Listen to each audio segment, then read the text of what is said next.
Is a solid sphere of radius r made of material of bulk modulus k is surrounded by a liquid in cylindrical container.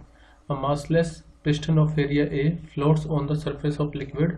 When a mass m is applied on the piston to compress the liquid, the frictional change of the radius of the sphere is delta r upon r. हमें find करना है कितना होगा। तो देखो ये condition है कि एक स्फीयर है, किसी सिलेंड्रिकल कंटेनर में रखा हुआ है, ऊपर एक पिस्टन है, उस पिस्टन पे जब हम मास m रख रहे हैं तो होगा क्या, इस लिक्विड, ये जो लिक्विड है इसमें कंप्रेशन होगा और इस कंप्रेशन की वजह से ये जो सॉलिड स्फीयर है ये भी कुछ कंप्रेस होगा। अब क्योंकि ऊपर से हम प्रेशर डाल रहे हैं तो इसकी वॉल्यूम इंक्रीज नहीं होगी, डिक्रीज होगी। लेट अब उसका साइज छोटा हो गया तो उसमें जो नया रेडियस होगा वो होगा r माइनस डेल्टा आर, और डेल्टा आर क्या है, चेंज इन रेडियस। अब बल्क मॉडुलस का फॉर्मूला क्या होता है, बल्क मॉडुलस होता है प्रेशर अपॉन में वॉल्यूमेट्रिक स्ट्रेन, या फिर डेल्टा वी अपॉन वी भी लिख सकते हैं, इस तरह से हम लिख सकते हैं इसको। तो delta V upon V equal to कितना हो जाएगा, minus delta P upon bulk modulus के। अब यहाँ पर प्रेशर किसके इक्वल होगा, प्रेशर इक्वल होगा यहाँ पर फोर्स अपॉन एरिया के, और फोर्स कितनी लग रही है, जो यहाँ पर मास है उसका जो वेट होगा यानी कि mg, वो फोर्स हो जाएगा अपॉन में एरिया। यानी कि प्रेशर की जगह पर मैं माइनस साइन सिर्फ ये बता रहा है कि ये कंप्रेस हो रहा है तो मैं उसको इग्नोर करके चल सकता हूँ। सो माइनस डेल्टा पी को हम लिख सकते हैं mg अपॉन में एरिया, और यहाँ पर बल्क मॉडुलस एक्चुअली यहाँ पर के है तो हम के ही ले लेते हैं, किसी किसी बुक में के होता है, किसी किसी बुक में बी होता है, तो जो यहाँ पर दिया हुआ है के ही लिखते हैं। देखो स्फीयर की वॉल्यूम का फॉर्मूला होता है 4 अपॉन में 3 पाई आर की क्यूब। अब यहाँ पर जब कंप्रेस कर रहे हैं तो रेडियस में चेंज आ रहा है, तो कितना वॉल्यूम में चेंज आया होगा with respect to change in radius, मैं उसको ऐसे लिख सकता हूँ dv अपॉन में dr मतलब एक तरह से हम वॉल्यूम को डिफ्रेंसिएशन कर रहे हैं रेडियस के रेस्पेक्ट में। So it will be equal to 4 upon में 3 पाई।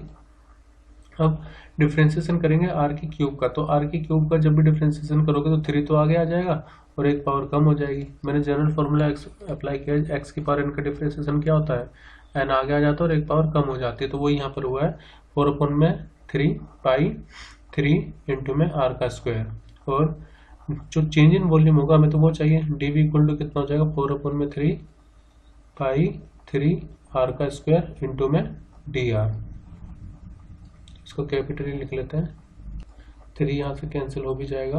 अब देखो delta v upon v, delta v की वैल्यू हमें पता चलेगी dv, इसको मैं वैसे लिख रहा हूँ dv अपॉन में v equal to mg upon में एरिया इंटू में बल्क मॉडुलस k।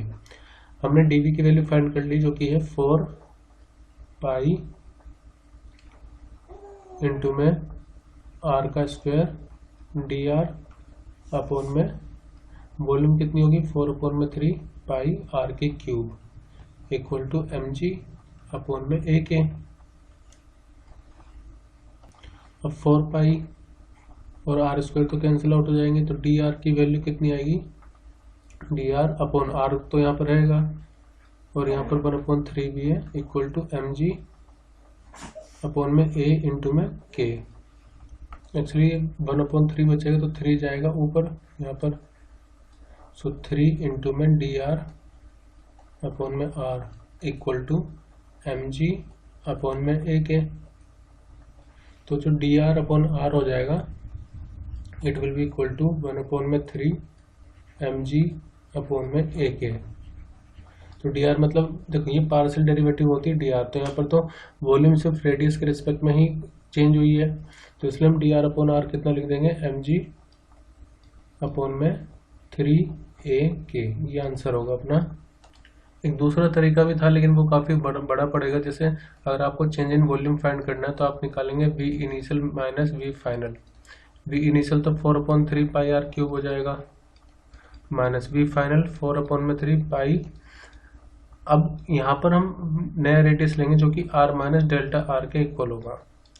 फिर आप यहाँ पर a माइनस बी की होल क्यूब का फॉर्मूला अप्लाई करोगे, उसमें कुछ टर्म इग्नोर होंगे, तब आप dv फाइंड करोगे तो वो थोड़ा मुश्किल, मतलब थोड़ा बड़ा पड़ेगा।